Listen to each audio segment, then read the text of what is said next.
ഒരു ബഹുസ്വര സമൂഹത്തിൽ സ്വന്തം ഐഡന്റിറ്റി, സ്വന്തം വ്യക്തിത്വം ഇത് കളയാതെ എങ്ങനെ ഒരു മുസ്ലിമിനും മുസ്ലിമായി ജീവിക്കാം എന്നതിൻ്റെ അവസാനത്തെ ഉദാഹരണമാണ് നമ്മുടെ മുമ്പിലുണ്ടായ സയ്യിദ് ഹൈദരലി ശിഹാബ് തങ്ങൾ.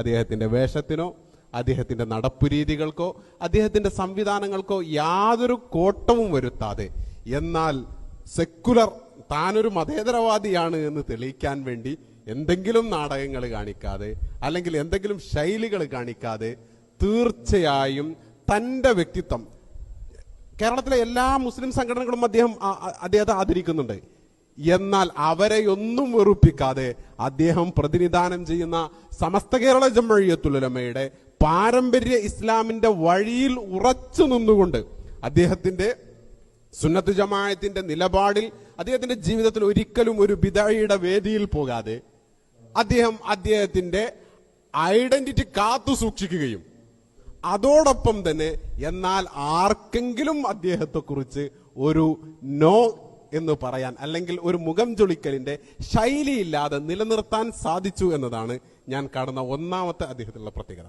രണ്ടാമത്തെ ഒരു പ്രത്യേകത എന്ന് പറയുന്നത്, നമ്മളൊക്കെ നമ്മുടെ വീടുകളിൽ കല്യാണങ്ങൾ ഉണ്ടായാൽ ജാമ്യയുടെ ഒരു നമ്മുടെ സ്ഥാപനങ്ങളുടെ ജാമ്യ ഉൾപ്പെടെയുള്ള സ്ഥാപനങ്ങളുടെ ഒരു സമ്മേളനം നടന്നു കഴിഞ്ഞാൽ, സംഘടനയുടെ ഒരു സമ്മേളനം നടന്നു കഴിഞ്ഞാൽ അന്നത്തെ സുബഹയുടെ ജമാഅത്തിനെ കുറിച്ച് നമ്മളിൽ ഈ പറയുന്ന ഞാനടക്കം നമ്മളിൽ എത്ര പേർക്ക് ബോധമുണ്ടാകുമെന്നുള്ളതാണ്.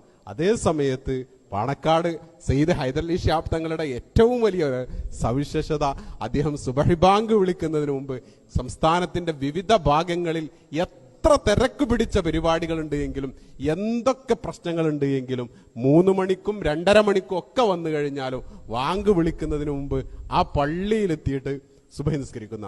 അതിന്റെ ഏറ്റവും വലിയ ഇത് ഞാനിപ്പോ ആ ഒരു സംഭവം FB-ലിട്ടപ്പോ നമ്മുടെ ആലപ്പുഴ സമസ്തയുടെ 90-ാം വാർഷിക സമ്മേളനം നടക്കുമ്പോൾ അവിടുത്തെ ഇമാമ് പറയാണ്, അന്ന് സുബഹിക്ക് എണീറ്റപ്പുണ്ട് ആലപ്പുഴ സമ്മേളനത്തിന് വന്ന തങ്ങള് സുബഹിക്ക് പള്ളിയിൽ.